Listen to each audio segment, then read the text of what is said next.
Merhaba arkadaşlar. Uzun süredir her gün çeşitli kaynaklardan derlediğim yapay zeka konulu günlük haberleri izliyorum. Ortalama olarak her gün 100 civarında haber geliyor. Aslında günlük haber sayısı çok daha fazla ama ben özellikle kaynaklarımı sınırlı tutuyorum. Çünkü bu çok yorucu bir iş. Haberler İngilizce. Bu haberlerden ilgimi çekenleri özel olarak inceliyor, diğerlerinin ise sadece başlıklarına bakıp geçiyorum. Sadece haber başlıklarına bakmak bile yapay zeka konusundaki gelişmelerin ayrıntılı bir röntgenini çekmemi sağlıyor. Son günlerde ilgimi çeken haberleri haftalık olarak derleyip ara sıra bir video olarak paylaşmayı düşünmeye başladım. Elbette bu iş daha fazla zaman alıcı ve yorucu olacak. Ama ilgi görürse bu videoları sürekli hale de dönüştürebilirim. Eğer bu konudaki düşüncelerinizi yorum alanından benimle paylaşırsanız sevinirim. Böylece karar vermemi kolaylaştırmış olursunuz. Videolarda ele alacağım haberleri kısaca özetleyecek, ilgilenenler için de linklerini vereceğim. İngilizce bilmeyenler Google Translate veya benzeri bir aracı kullanabilir. Belki de daha kolayı bir yapay zeka sohbet botundan yararlanmaktır. Şahsen ben bu amaçla Google Bard kullanıyorum. Daha fazla uzatmadan geçen haftanın haberlerine geçelim. 5 yıl içinde insanlardan daha zeki mi olacak? Yapay zekanın müthiş şansı. Geoffrey Hinton, yapay zekanın insanlarınkinden daha zeki olabileceği zamanın düşündüğü gibi 50-60 yıl değil, muhtemelen 5 yıl içinde olacağını fark ettiğinde bir yapay zeka iyimserinden bir yapay zeka kıyametçisine dönüştü. Geçen bahar, yakında insanlardan daha zeki olabilecek bir yapay zekanın oluşturulabileceği potansiyel varoluşsal tehditler konusunda uyarıda bulundu. Giderek artan endişesinin nedeni büyük dil modelleri LLM aracılığıyla gen yapay zekasında görülen büyük sıçramadır. 5 yıl sonra 2028 yılı ve bu tahmin Google Mühendislik Başkanı ve yapay zeka iyimseri Ray Kurzweil'in de tahmininden bile daha agresif.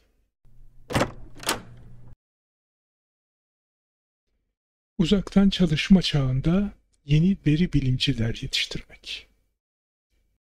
Bugünkü yazı kısmen veri bilimi, kısmen de iş sosyolojisi hakkında. Alanında kıdemli bir uygulayıcı olarak veri bilimi kariyerime COVID-19'dan ve bugünkü çalışma şeklimizdeki köklü değişimden çok önce başladım.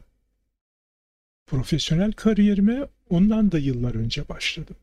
Sonuç olarak profesyonel bir şey olmayı, özellikle de profesyonel bir veri bilimci olmayı öğrenme yıllarımı çok daha deneyimli insanlarla yakın temas halinde geçirdim ve bu da birçok yönden olduğum yere gelmemi mümkün kıldı. Bir veri bilimcisi olarak gelişimim sadece ders çalışmak ve okumakla ilgili değildi. Aynı zamanda bir veri bilimcisi olmayı her türlü şekilde öğrenmekle ilgiliydi. Ve bunların birçoğu diğer veri bilimcilerin yanında olmak ve işi yaparken farkında olmadan özümlemekti. Yapay zeka kendi başına bir süpernova tespit etti. Yapay zekayı atfedilen övgülerin listesine süpernova tespitini de ekleyebilirsiniz. Bu hafta Northwestern Üniversitesi liderliğindeki bir grup astronom, dünyanın ilk AI destekli tamamen otomatik süpernova tespit, tanımlama ve sınıflandırma sistemini geliştirdiklerini söyledi.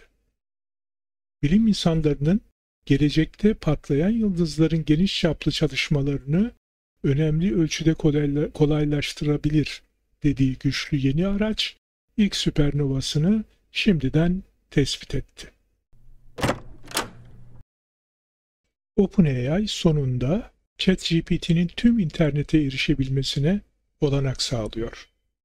OpenAI'ın dünya çapında ünlü sohbet botu, internetin en karanlık köşelerinde dolaşmak için özgür.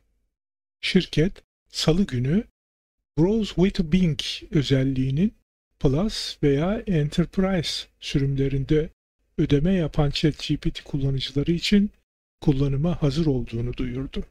Bu, ChatGPT'nin eğitim verilerinden ziyade Eylül 2021'den önce kesilen güncel bilgilere erişmesine olanak tanıyor. Mistral 7B, Google Vertex AI ile entegre edildi. Google, Paris merkezli AI girişimcisi Mistral AI'ın açık kaynak kodlu modeli Mistral 7B'yi Vertex AI Notebooks ile entegre ettiğini duyurdu. Bu entegrasyon, Google Cloud müşterilerine Mistral 7B ve onun öğretim varyantını Vertex AI Notebooks'ta deneyebilecekleri, ince ayarlayabilecekleri ve devreye alabilecekleri kapsamlı bir uçtan uca iş akışı sağlıyor. Bu entegrasyon, müşterilere Mistral 7B'nin güçlü yeteneklerinden yararlanma ve AI uygulamalarını geliştirmede ve dağıtmada verimliliklerini artırma fırsatı sunuyor. Gelecek hafta yeni haberlerde görüşmek üzere, hoşça kalın.